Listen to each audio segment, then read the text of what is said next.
नमस्कार सभी को। तो प्यारे बच्चों, हम लोग अभी जो पढ़ के आए हैं, जिस पर हम लोग बात कर चुके हैं, वो क्या था? Electric potential due to a point charge. तो हम लोग लगातार ये चौथा वीडियो है जहाँ पर पोटेंशियल एनर्जी की ऐसी ऐसी बात करेंगे। तो लेकिन फिर भी सफिशिएंट हम लोग बात कर चुके हैं। पोटेंशियल क्या है, इलेक्ट्रिक पोटेंशियल डिफरेंस क्या है। तो यहाँ पर जो अभी हमें बात करनी है, potential due to an electric dipole. तो potential due to an electric dipole where at any point near the dipole, okay, you have to find out potential, electric potential due to dipole. And we have seen potential due to a point charge, okay. So at any point this is charge and this is given point, this is distance r. So potential at p due to this charge q, you know this is how much? 1 upon 4 pi epsilon naught and q upon r, okay. So this is potential due to a point charge at any point p, point charge here, point charge q is point charge. So see the dipole. What is dipole? It has 2 point charges, one a positive point charge, another is negative point charge. This is, you can say, this is an ideal dipole, small dipole, which has 2 charges, point charges, positive and negative. And also, you know, potential at any point due to a system of charges, okay, we have talked about this thing. Potential at any point due to a system of charges. This system may be of 1, 2 charges or 3 point charges, or there may not be some point charges, there may be some distribution, but here there are 2 point charges. So 2 point charges form a system also, okay. So at any point, whatever the position of this point, you have to find potential due to electric potential due to dipole. So dipole has 2 point charges. So at any point, potential due to this positive charge, at the same point potential due to negative charge, and the potential total potential at point p or at a given point is what? It will be algebraic sum of these potentials, individual potentials. Means potential of positive charge at p and potential of negative charge at p, the algebraic sum of these potentials will give net potential at the same point, okay. So see, for this we need a distance between p and point charges. So this is positive charge here. Suppose its distance from p is r1, and also, you know, distance of any point from the dipole is taken from its middle point. So this is midpoint of the axis, or you can say midpoint of the line segment joining these 2 charges. So this is axis of dipole here, and this is midpoint O, and distance of any point from the dipole is taken from midpoint. So this R1 is, it is distance of point P from positive charge. This is not the exact distance of dipole according to convention. And at the same point, distance of the same point from this negative charge is here. This is R2. Sorry, this is R2. So R1, R2, these are distances. Because potential, in calculation of potential, this distance is required, okay. Distance of point charge from the point is required here, because this formula consists of that distance 1 upon 4 pi epsilon naught q upon r, and this r is what? Distance of given point p from the given charge q. This is for point charge, potential due to a point charge, okay. So this is dipole. Dipole is what? Dipole, you know, this is a system of dipole is a system of equal and opposite point charges, okay, point charges, okay, separated by some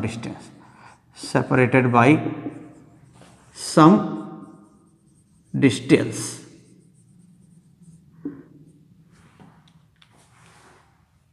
okay. So this distance is how much here?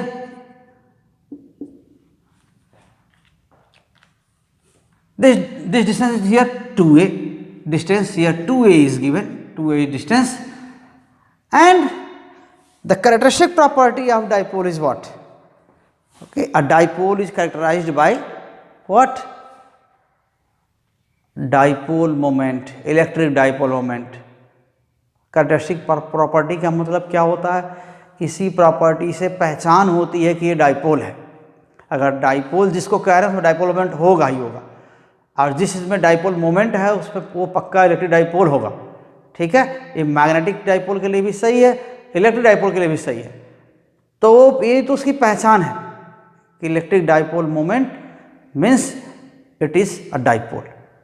So a dipole has characteristic property electric dipole moment. Okay.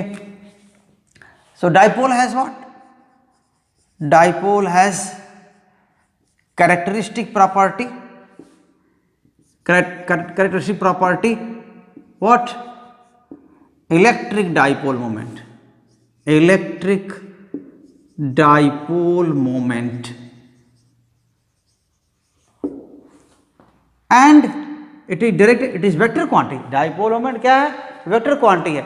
इसकी direction कहाँ से कहाँ होती है?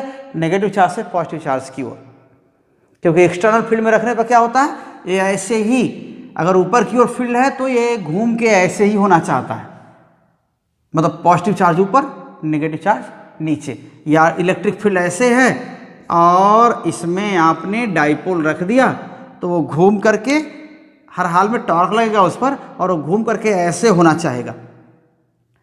किस तरह होना चाहेगा कि पॉजिटिव वाला चार्ज इधर उधर की ओर फील्ड की डायरेक्शन में होगा, और नेगेटिव वाला चार्ज क्या होगा, इधर अपोजिट में होगा।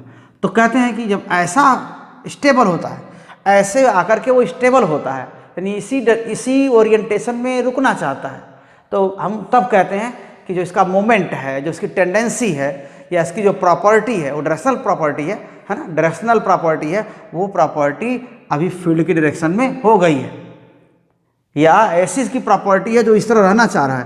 तो जब इस तरह आ जाता है तो कहते हैं कि इसकी जो कैरेक्टरिस्टिक प्रॉपर्टी है वो फील्ड की डायरेक्शन में हो चुकी है, यानी इसका डाइपोल मोमेंट फील्ड की डायरेक्शन में हो चुका है।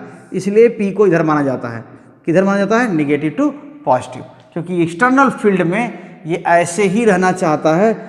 तो इसी को बोलते हैं कि इसका, तब बोलते हैं इसमें जो डाइपोल मोमेंट है वो डाइपोल बनने से ऐसा होता है, तो कहते हैं जो डाइपोल मोमेंट है इसमें फील्ड की डायरेक्शन में हो जाता है, तब ये इस तरह अलाइन हो जाता है, स्टेबल इक्विलिब्रियम में आ जाता है। इसलिए पी इधर, तो किसी डाइपोल का डाइपोल मोमेंट फील्ड में रखें चाहे ना रखें, उसमें डाइपोल मोमेंट तो होगा ही होगा। ये तो पहचान करने के लिए कि वो किधर है, लेकिन यहाँ पर हमको मालूम हो चुका है कि डाइपोल मोमेंट किधर होता है, नेगेटिव चार्ज से पॉजिटिव चार्ज की ओर होता है, ये डाइपोल मोमेंट। ठीक है, so electric dipole moment P, okay, directed from where? Directed from negative charge to positive charge. Positive charge. Okay. So let us find the potential here. So at this point, potential, total potential is sum of potentials due to individual charges. So potential at P, now potential is additive quantity, potential is additive quantity and it is scalar. So potential at P potential at point P is how much? Vp equals potential at P due to positive charge, okay, positive charge plus potential at P due to negative charge.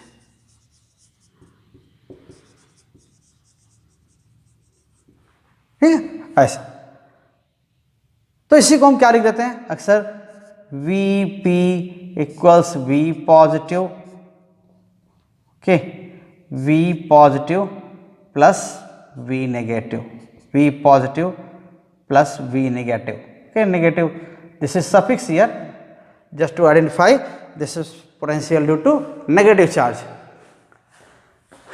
So now write here, so V positive is what? V positive is how much? 1 upon 4 pi epsilon naught q. This is positive q because charges have same magnitude. So this is minus q and this is plus q. So plus q divided by r1. So potential at P due to this charge positive is this 1 upon 4 epsilon naught q upon r1. This q is r1 is distance of positive charge from P. And what? V negative 1 upon 4 pi epsilon naught q upon r2, and this charge is negative charge. So potential, actually this potential and potential energy, they are written with their sign, okay. So this potential is due to negative charge, then its sign is negative is written here. In calculation of electric field, this does not written, okay. We add or subtract or we find resultant with help of directions, okay, by seeing angle between the quantities. Now, so total potential, then potential at P, potential at P, Vp equals V positive plus V negative, and this is nothing but what is common here? Negative sign is there, q common, 1 upon 4 epsilon naught common, 1 upon r1 and 1 upon r2, these are not common. So q upon 4 pi epsilon naught, and this thing is what? 1 upon r1 minus 1 upon r2, okay, this is 1, this is potential, total potential. But this potential is to be represented in terms of r, okay, we have to take only one distance r. So this r is what? This is position of P with respect to center of dipole. So you have to represent this r1 and r2 in terms of r. So let us relate r1 and r2 with r and see this angle. This angle is what? This is direction between dipole moment and position vector of P. So this is position vector of P, okay. You can say this is r cap, this direction is r cap, and here direction is P. So angle between r and P is here, this is theta, let this is here, this is theta.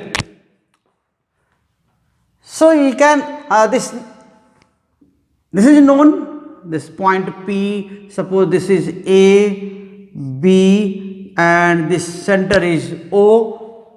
So AO is known, it is A, R distance we have to represent in terms of this.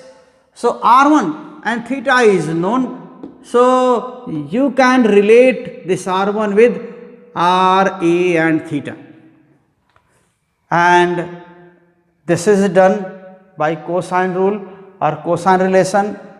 So let us write here only. First right, I will erase, then इसको हम क्या करेंगे बाद में मिटा देंगे, पहले देख लेते हैं। ओके, सो देखिए ऐसा क्या, ये कोई ट्रायंगल है, मान लेते हैं ए बी सी करके, या कुछ पी क्यू आर जो भी आप ले लीजिए, and suppose this angle is theta, angle between A B and B C, this is theta. Then we have to relate this thing. If this theta would be 90, then you know AC square equals AB square plus BC square. ऐसा होता ना, अगर theta 90 degree होता तो ये होता.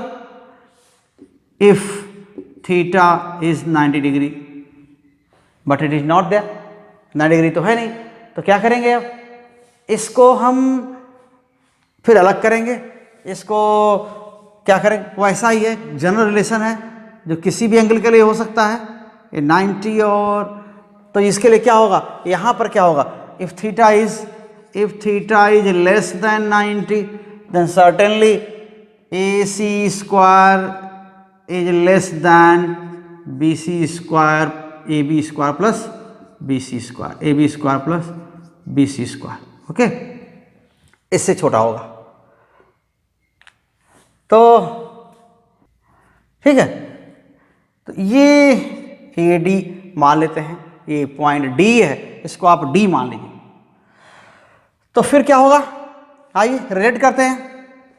यहां से क्या हो जाएगा, from figure you can find here A C square equals A D square plus DC square. Okay, this is 90 degree, perpendicular here drawn from A. Okay, so AD square, it remains as it is, and DC is what, I want to relate AC with AB and BC. Okay, हम BC को AC को AB और BC से relate करना चाहते हैं, तो ये लिखना चाह रहे हैं. तो DC तो उसमें रहना नहीं चाहिए, या फिर देखेंगे क्या होता है. तो ये क्या हो जाएगा, DC को क्या लिख सकते हैं आप, BC minus BD, BC minus BD के स्क्वायर. तो ये क्या हो जाएगा, AD स्क्वायर प्लस ये क्या हो जाएगा, BC square plus BD square minus 2BC BD. ठीक है, ऐसा. अब क्या हो जाएगा, देखिए AD square plus BD square, ये दोनों मिलकर के क्या हो जाते हैं, AD square plus BD square क्या हो जाएगा, AB square. Then AC square equals AB square plus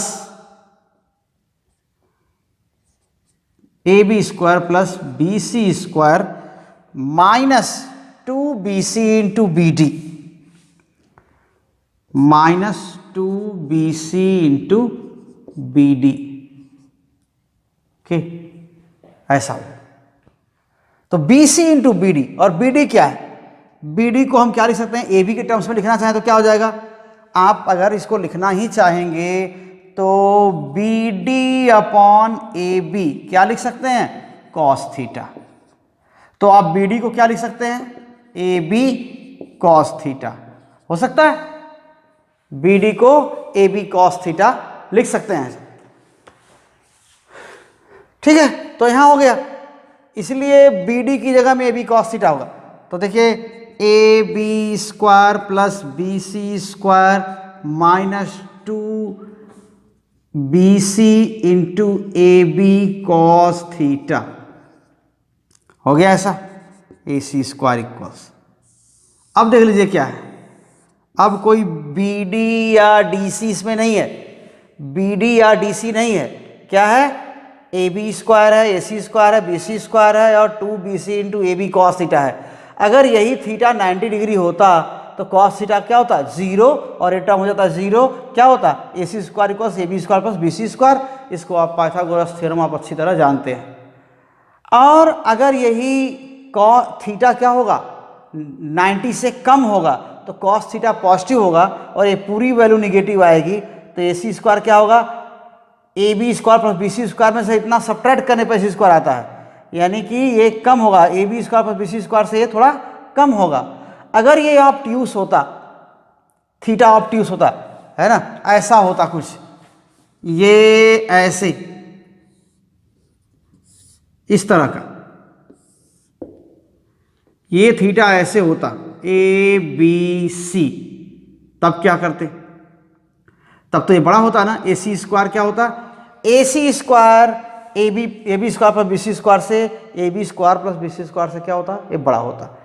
तो ऐसे में हम ये रिलेशन लिखते हैं। अब कंपेयर करिए इसको, क्या लिख सकते हैं आप, R1 लिख सकते हैं ना, आप AC की जगह R1 को रख के देखिए, R1 स्क्वायर क्या है, ये क्या हो जाएगा, ठीक है, देखिए थीटा यहाँ एंगल है, थीटा यहाँ एंगल है, ये ए स्मॉल ए जैसा है, ये क्या है R जैसा है, तो ये स्मॉल ए है, ये R है, इनके बीच एंगल थीटा है और थीटा के सामने का साइड है। यहाँ पर भी क्या है, AC क्या था, थीटा के सामने का ये साइड है, थीटा के सामने यही साइड है AC स्क्वायर, तो ऐसे लिख सकते हैं हम। तो यहाँ से फिगर में जो कोसाइन, इसी को बोलते हैं कोसाइन रूल, ये क्या है, ये इसको बोलते हैं law of cosines, law of cosines, ठीक है ना, ये कोसाइन का लॉ है, इसे रिलेट करते हैं इसको। अगर साइड्स ट्रायंगल की ऐसे हैं तो हम उसको इस तरह रिलेट करते हैं, ठीक है। इसमें और डिस्कशन बाद में कर लिया जाएगा, या अभी ये यहाँ पर क्या लिखते हैं इसको देखिए, ए के सामने की जो साइड है, जैसे ऐसा है, ये ट्रायंगल है ए बी सी, तो ए के सामने की साइड ए, बी के सामने की साइड बी, सी के सामने की साइड स्मॉल सी, ऐसा है, इनके बीच एंगल थीटा है, तो क्या है वही ए सी की जगह बी लिखेंगे, तो क्या लिख सकते हैं यहाँ पर, इसी को लिखते हैं कि ये बी स्क्वायर इक्वल्स बाकी दोनों का स्क्वायर, क्या है A B square, A B क्या है सी के बराबर है, बी सी क्या है ए के बराबर है, तो A B square plus B C square, तो ये क्या हो जाएगा B square equal C square plus A square, ऐसा है, और बी सी क्या है फिर A 2ac cos theta minus 2ac cos theta, ऐसा है, इस तरह लिखते हैं। तो वैसे ही क्या लिखते हैं, वैसे ही और सब क्या लिख देते हैं, अगर यहाँ पर हम सी स्क्वायर लिखते हैं तो क्या हो जाएगा a square plus b square minus 2ab cos theta. याद रखिए कुल ए बी सी क्या है, साइड्स की लेंथ है, ठीक है ना। ए स्क्वायर क्या है, ए स्क्वायर क्या होगा b square plus c square minus 2bc cos theta, ऐसा हो। तो ये इस तरह जो थीटा क्या होगा, एंगल किसके बीच होगा, फिर थीटा एंगल है ना, थीटा एंगल किसके बीच होगा, यहाँ पर सी और ए के बीच में है, बी स्क्वायर जहाँ लिखे हैं, तो थीटा एंगल सी और ए के बीच में होगा। यहाँ पर थीटा एंगल किसके बीच है, बी और सी के बीच है। यहाँ पर थीटा एंगल किसके बीच है, ए और बी के बीच है। ए और बी कौन है, ये वाला, तो ये थीटा होगा यहाँ पर। तो अलग अलग एंगल्स के लिए कोसाइन लॉ है। तो आइए हम इस पर ज़्यादा बात न करके इधर लिखते हैं, ठीक, from figure, from cosine rules, ठीक है, इसको देख लीजिएगा बार बार। और हम फिर लिखते हैं इसको कोसाइन रूल, ठीक, यहां से देख करके फ्रॉम कोसाइन रूल, ठीक। In general distances are represented, distances from dipole are represented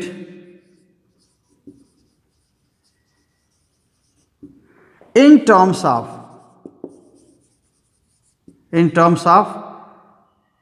r, okay, magnitude of r, that is distance from midpoint, distance of point from midpoint of dipole, midpoint of dipole axis, okay, dipole axis। तो ऐसा कर लेंगे, तब क्या लिखेंगे? So from figure using cosine rule, from figure के using cosine rule या law of cosines, using law of cosines क्या लिख सकते हैं? देखिए, R1 square equals A square plus are square, R is this magnitude, ठीक है ना, माइनस, क्योंकि ए और आर के बीच एंगल क्या है? थीटा है, और वो एक्यूट भी है जैसा देखने से, तो 2AR कॉस थीटा ऐसा लिखेंगे। और वैसे ही एंड सिमिलरली क्या लिख सकते हैं R2 के लिए इस ट्रायंगल में? तो ये वाला एंगल किसके बीच है? हम एंगल के सामने जो ये थीटा है ना, उसके सामने की साइड A है, यहाँ जो थीटा उसके सामने की साइड B है, यहाँ जो थीटा उसके सामने की साइड क्या है? C है। तो यहाँ जो एंगल है उनको R2 चाहिए, तो R2 के सामने वाला एंगल लेंगे, और ये एंगल क्या है? 180 माइनस थीटा। अगर ये थीटा है तो ये क्या है? 180 माइनस थीटा, ठीक है, ऐसा लेंगे। तो R2 स्क्वायर चाहिए, तो R2 के सामने की का एंगल लेंगे, R2 square equals R2 square equals how much? A square plus R square minus 2AR cos 180 minus theta. Cos 180 minus theta क्या होता है? माइनस कॉस थीटा होता है। तो ये क्या लिख सकते हैं?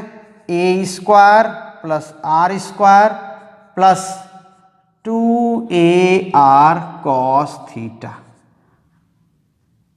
हो गया ये। तो इनसे हम कंपेयर करेंगे ये इक्वेशन 3 और ये equation 4, sorry 2 3, okay, this is 2 and this is 3। तो यहां से हमको क्या करना है? इन रिलेशन की हेल्प से हमको R1 को फाइंड आउट करना है, किसके टर्म्स में? ठीक, R और N के टर्म्स में। तो हो ही गया। हमें यहां क्या चाहिए? 1/R1 चाहिए। तो एक चीज और, अगर ये स्मॉलर डाइपोल्स हैं, डाइपोल का यानी जो प्रैक्टिकल डाइपोल है वो क्या है? मॉलिक्यूलर डाइपोल के को ही के बराबर ही है समझिए, और वो जो फिजिकली एक्चुअल एग्जिस्ट करते हैं डाइपोल, वो क्या है? वो मॉलिक्यूलर लेवल पे ही हैं। तो डाइपोल बहुत छोटे होते हैं। तो जनरली हम क्या बोलते हैं? डाइपोल की लेंथ जो ए है, ए या 2A जो भी कुछ है, वो आर की कंपेरिजन में बहुत छोटा है। तब क्या कर लेते हैं? तब हम इसको इग्नोर कर लेते हैं, ए स्क्वायर तो और छोटा हो जाएगा। अगर ए बहुत छोटा है आर की कंपेरिजन में, तो ए स्क्वायर क्या होगा? और छोटा हो जाएगा। तो इस तरह से क्या लिखते हैं हम? आइए फिर यहीं पर लिख सकते हैं, हमारे पास और कोई जगह नहीं है। ओके, अभी ये रिलेशन रहने देते हैं। तो फिर क्या हो जाएगा? फॉर स्मॉलर डाइपोल्स क्या लिखेंगे? A is much smaller than R। Okay, so क्या लिख सकते हैं? R1 square equals nearly equals, तो A square, so A square will be much smaller than R square, ठीक है। Then R1 square nearly equal to R square minus 2AR cos theta, ऐसा हो जाएगा। हमें और क्या चाहिए इससे? हमें 1/R1 चाहिए ना। तो R1 यहाँ पर हम और कॉमन ले सकते हैं, आर स्क्वायर अगर कॉमन ले लें तो 1 minus 2a cos theta divided by R हो जाएगा। ये R1 कितना हो जाएगा, R1 R into 1 minus 2a cos theta divided by R, और इस ब्रैकेट के पावर में क्या होगा 1/2। सो इक्वेशन 1 थोड़ा इसको याद रखिएगा, क्या है ये, टोटल पोटेंशियल एट P है ना, Q अपन 4πε0 1/R1 माइनस 1/R2 ऐसा है, तो हमें इसकी ज़रूरत अभी फिलहाल पड़ेगी। तो इसलिए हम क्या करते हैं, इस क्वांटिटी को अभी 1/R1 क्या चाहिए, देखिए 1/R1 हमको चाहिए ना, यहाँ पर रखना है ना 1/R1, तो 1/R1 हमको पुट करना है, तो वो चीज़ चाहिए, 1/R2 भी चाहिए।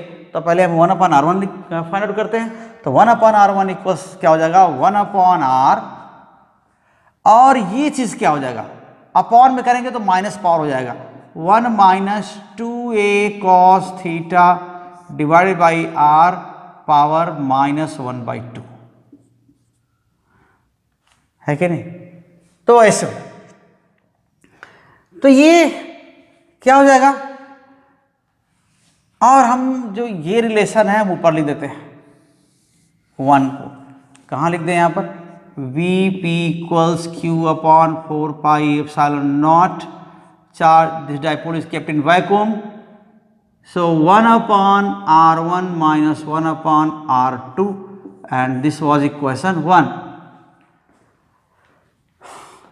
So this quantity in the bracket, it is expanded binomially, okay, binomial expansion आप जानते हैं, बाइनोमियली एक्सपेंड करेंगे, और ये टर्म बहुत छोटा है 1 से, तो क्या हो जाएगा 2 ही टर्म तक एक्सपेंड करेंगे, तो क्या होगा, बाकी को इग्नोर कर देंगे, तो क्या हो जाएगा एक्सपेंडिंग, यहां पर लिख देंगे expanding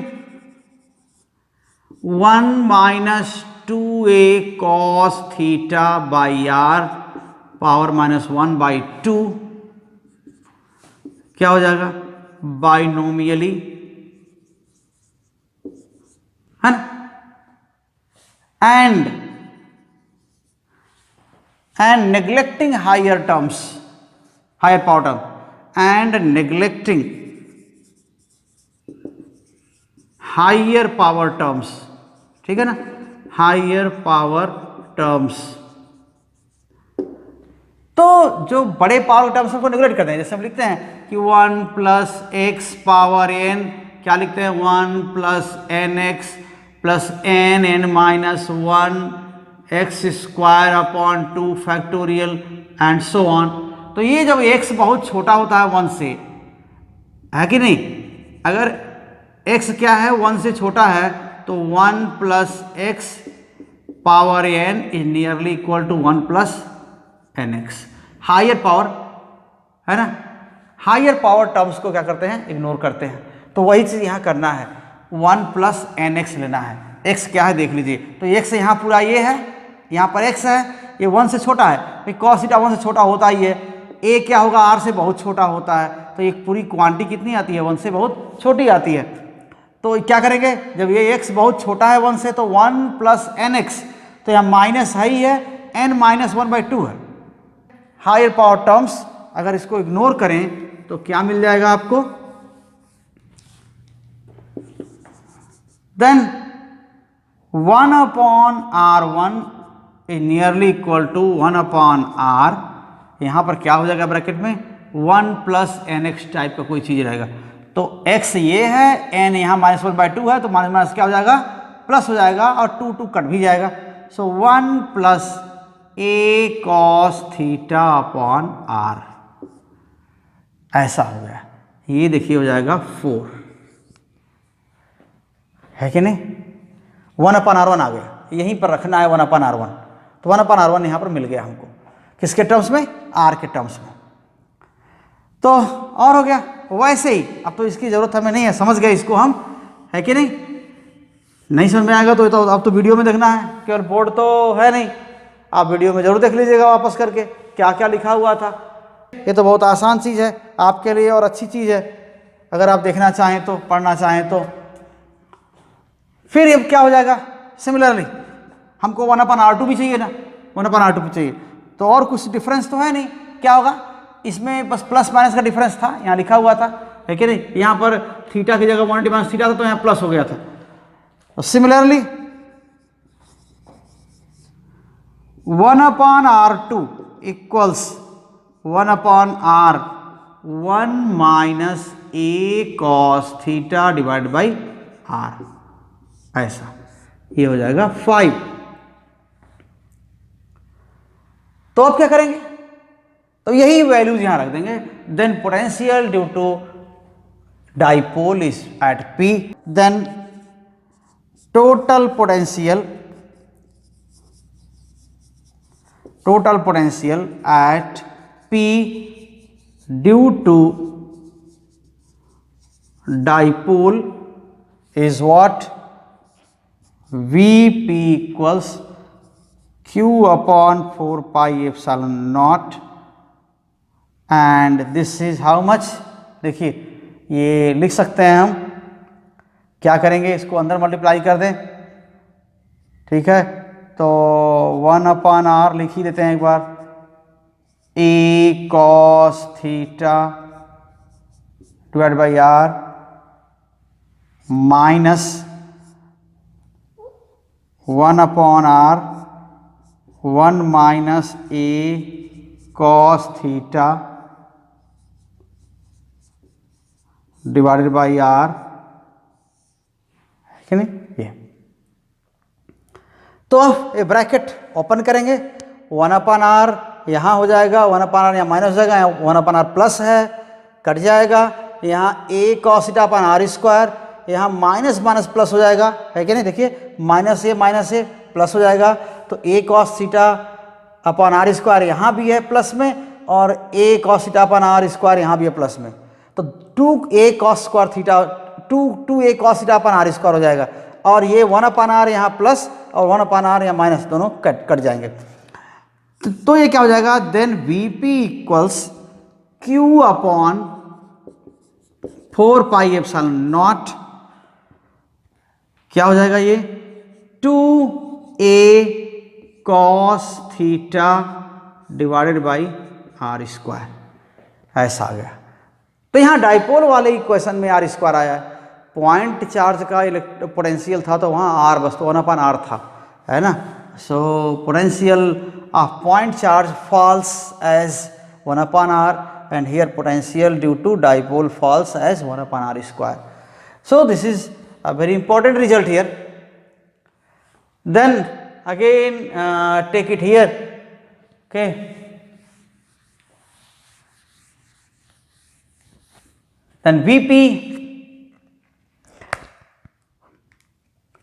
okay, or Vp equals this 2aq, q into 2a, 1/4 pi epsilon naught, this q into 2a and cos theta, and remember this theta is angle between what, angle between r and p, देखिए r और p के बीच का angle है, so theta is angle between r and p, and this is p, this is magnitude of dipole moment.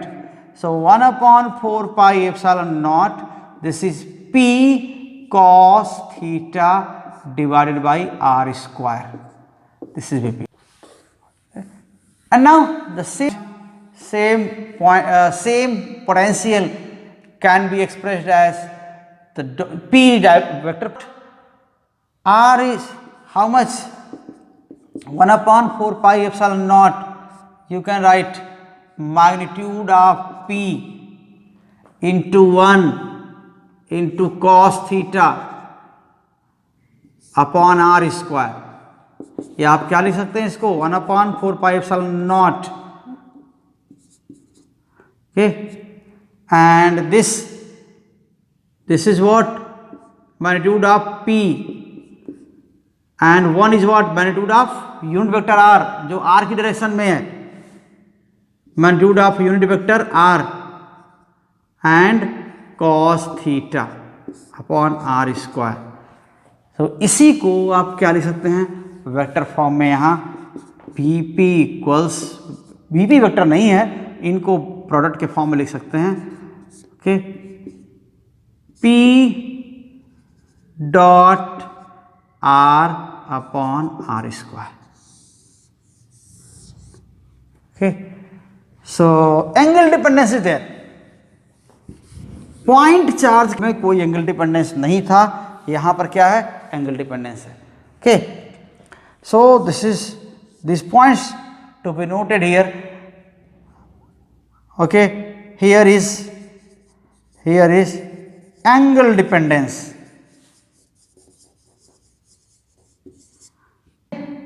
Angle dependence of potential, angle dependence of potential due to dipole,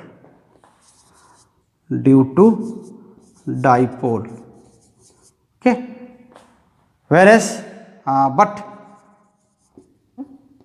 there is no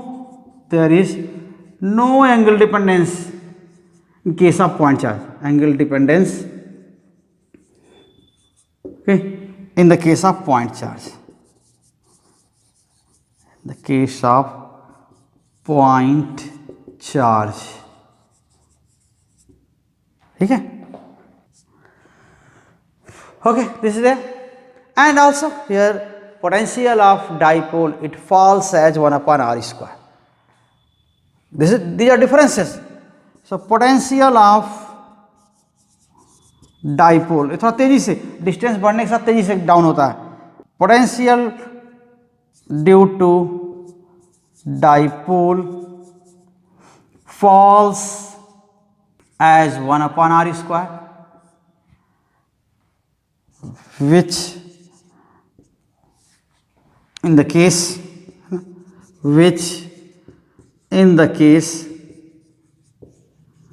of point